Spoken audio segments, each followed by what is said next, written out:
In this video, you will learn how to compute the multiple integral such as the double and triple integrals. And you also will see how can we extend from the single intervals to these multiple integrals. Previously, we learned that the arc length for this blue line can be represented by this formula. And it can be derived by using the numerical approach, where you take the summation of the distance between 2 points, which is very close to each other when the delta x approaches to 0. So in this case, when you take the summation of all the line segments, it will be equal to the arc length, where the distance is equal to this formula. In this figure, we have the function y equal to fx, and we want to find the area under the curve here from the limit a to b. And this can be found by using the sum of the area formula here. This formula can be derived from the summation of the fx multiplied with delta x, where you can see in this case fx is the height and delta x is the width of this rectangular bar. So the delta x again here is approach to 0. So if you take infinite number of rectangular bar, you can represent the area under the curve with high accuracy. If you want to find the average for this function from the limit a to limit b here, then it is equal to the area under the curve divided with the width. This is because average is also the height, and when you multiply with b minus a, which is the width, you obtain the total area. So this total area here is equal to this, and the width is here. Therefore, from here, you can obtain the average. So far, in this application, we only use the single integral to solve the problem. Next, we will discuss about the multiple integral. For this case, you see there is a curve here that can be represented by this formula. So the z is equal to the function of the x and y.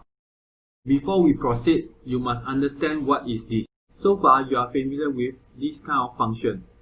And if you plot it, you plot the z versus x. And you give some curve based on the fx equation. Assume that the fx function is equal to this equation. If you want to find the height at x equal to 1, then you can just substitute inside this formula 1. So 5 plus 4 plus 1, you obtain 10. Therefore, you obtain the height here. So for this value, it will be 10. So if you continue to substitute various x from negative infinity to infinity, then you can obtain a 2D curve from here. If we extend the z formula to be z equal to the function in terms of x and y, then you should expect the equation is given in terms of x and y variable. For example, let's say I have this equation.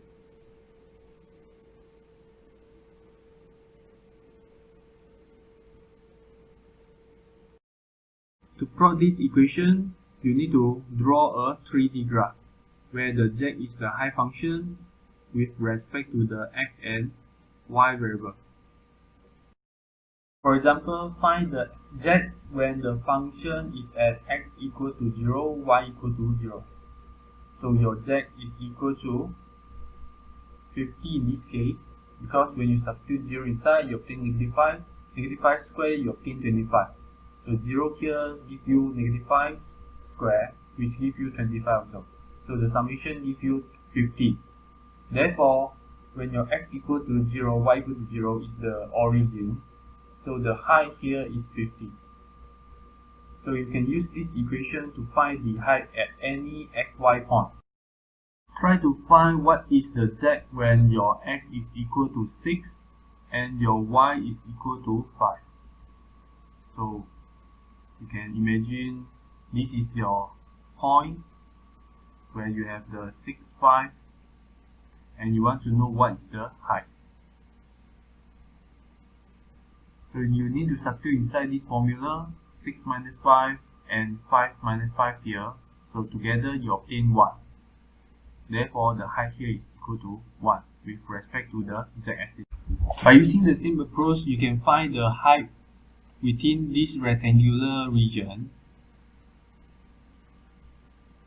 where the x range from A to B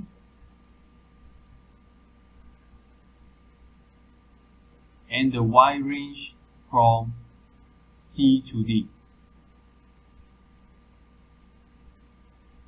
So you can substitute all of this range and you can get this curve by using the fxy function. For example, if you substitute the x is equal to A and the y is equal to C in this case, then you obtain the z to be located here. So this is the position for the AC. So if you substitute the x equal to B, which is here, and your y is equal to C, which is here, then you can obtain the z, which is the height function here. So you can continue to find the z at x equal to B and D here, and x equal to A and D here. Then these are the height functions. So if you continue to substitute the xy position to obtain the height function,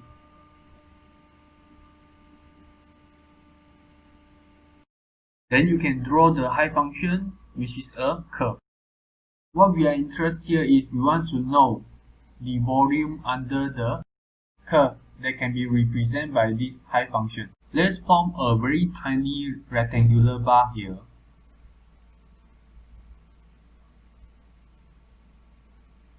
Where you can see here is the delta y and this is the delta x. So delta y multiplied with delta x give you the region under the curve here, which is the area, and we let the delta y and delta x, both of them approach to 0, which means they are very small.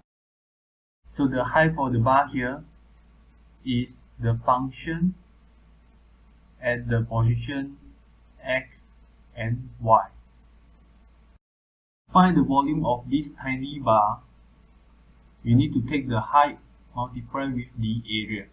Therefore, you have the height multiplied with the area here, which can be represented by delta x, delta y. This formula can be used to find the volume of a rectangular bar at any position ij here. So in this case, the I is in the x direction and your j is in the y direction. To find the summation of all the volume within this rectangular region, we need to perform the double summation like this, where you take the I equal to 1, j equal to 1 initially, which is this bar, then you increase the j by 1 into 2, which is this, and increase j equal to 3, 4, 5 and so on until infinity. Then you continue to increase your I equal to 1 into 2 here. Then you increase the j equal to 1 to 2, 3, 4 and so on. So if you continue to repeat this, then you are able to take the summation of all the rectangular bar here. With that, you obtain the volume under the function by using this formula. We can further simplify this formula into the integration form, where the double summation here will be transformed to the double integration, and this integration must be done within the region. So this is a rectangular region where the x range from A to B and your y range from C to D. The Fubini theorem shows us how to compute the double integral over a rectangular region. The dA here can be written into dx dy or the dy dx. You need to solve the integration in the inner part first, like this, only followed by the outer part. If you choose to integrate the dx inside, then the limit here is from a to b, followed by the range of the x here. And then if you choose the dy inside, you need to integrate from c to d, as the range for the y is given here. These two formulas give you the summation of the volume under the curve here within a rectangular region, where the x limit is from a to b and your y limit is from c to d. Compute the volume by using this formula will give you the same answer. In this example, we are going to use the integration to find the area, volume, and mass of this cube. First of all, if we want to compute the area of the base here, we need the dimension for the length multiplied with the width. If the geometry is given where the length is equal to 12 and the width is equal to 6 here, then you multiply it, you obtain this to be the area under the base here. So if you have the height which is equal to 6, then multiply with it, you should obtain the volume here. We can use the double integral method to compute the volume for this cube. In simple, the volume is equal to the height function multiplied with the area, where the area is equal to dx dy. So the height function in this case is given by the function with respect to xy axis. Since this function is equal to a constant which is equal to 6, therefore you should know that at any point of xy location here, the height should be equal to 6. Therefore you can form a plane like this. So you need to integrate from the limit a to b here in the x-axis, and you need to integrate from the c to d here in the y-axis. Assume that you have a equal to 0, b equal to 6 here, so you substitute inside, and your c is equal to 0 and your d is equal to 12 here, so that you can obtain the same length and also the width as the case here. So we need to integrate inside first. Integrate 6 give you 6x. Substitute the limit inside. You obtain 36 minus 0. Therefore, in total, you obtain 36 inside. So integrate 36 with respect to the y-axis, you obtain 36y. Then substitute the limit y equal to 12 inside and minus with 0, you obtain this answer. If you include the double integration and let the height function here equal to 1, then you are actually computing the area of the base here only. So if you continue the integration, integrate 1 with respect to dx, you obtain x. Substitute the limit inside, you obtain 6 minus 0, which gives you 6. So integrate 6 with respect to y, you obtain 6y. Substitute the limit inside, 12 multiplied with 6 minus with 0. So the total area here is equal to 72. There is a typo here. The unit for the volume should be meter cube. So if you compare to the previous answer, it shows that the double integral method gives you the accurate answer. Besides using the double integral method to compute the volume, we can also use the triple integral method like this to get the same answer of the volume. For this case, you have three integrals. Integrate with respect to dx, dy, and dz. So if you take the dx multiply with dy, you obtain area. And if you continue to multiply with dz, then you can compute the volume of a rectangular shaped item. In this case, you have to integrate the constant 1 with respect to dx. Therefore, you obtain x inside and substitute the limit for x, you obtain 6 minus 0, which gives you 6. So this part is 6. Integrate 6 again with respect to y, you obtain 6y. Substitute the limit y equal to 12 and y equal to 0 inside and do the subtraction. Then you should obtain this part to be 72. So you continue to integrate 72 with respect to z, you should obtain 72z. So there is a typo here, this should be 72z. Substitute the z equal to 6 inside, 72 multiplied with 6, you should obtain 432. 0 multiplied inside, you should obtain negative 0.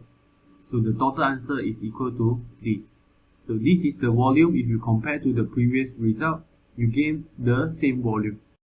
For this example, we integrate 1 where the 1 is the function of x, y, z. But what does this mean? Previously, you know that fxy is the height function. Bear in your mind, fxyz is the density function. So if you perform the triple integral here to the density function with respect to dx, dy, dz, which is your volume, you are actually computing the mass, because you know that density multiplied with the volume give you the mass. For example here, if you know that this object is made by steel, and we know that the density for the steel is equal to 8000. So in this case, our density function is equal to 8000, which is a constant. Then we say that this object is homogeneous, because the density across the whole bar here is the same. So you can compute the mass by taking the density function multiplied with the volume. So you need to integrate the inner part first, which gives you 8000x. And if you continue the integration, you should get this final result. This is the total mass of this object if it is made by steel. If the density function is not in the constant but is in the variable x, y, or z, like this case, then the object is not made by the steel material only. It's made by many types of material. So this is non-homogeneous item. Based on this density function, you can see that the density is different at various points of x, y, z. For example, if you compute the density function at x equal to 6, y equal to 12, and z equal to 6 here, then at this point the density is equal to 400 something. And if you compute the density function at x equal to 5 and the rest are same, which is this point, then you can see that the density is reduced. So we can say that this object is non-homogeneous because the density is different at various points. Substitute the density function inside this triple integral and multiply with respect to the volume, you should obtain the mass of this non-homogeneous material. So you need to integrate the inner part first. Let's say in this case you choose integrate with respect to dx. Therefore, yz will be treated as constant in this case. Integrate the x, gives you x squared divided by 2. So you need to substitute x equal to 6 inside, minus with the 1 substitute with x equal to 0, and continue the integration with respect to y. So if you continue, you should obtain this result.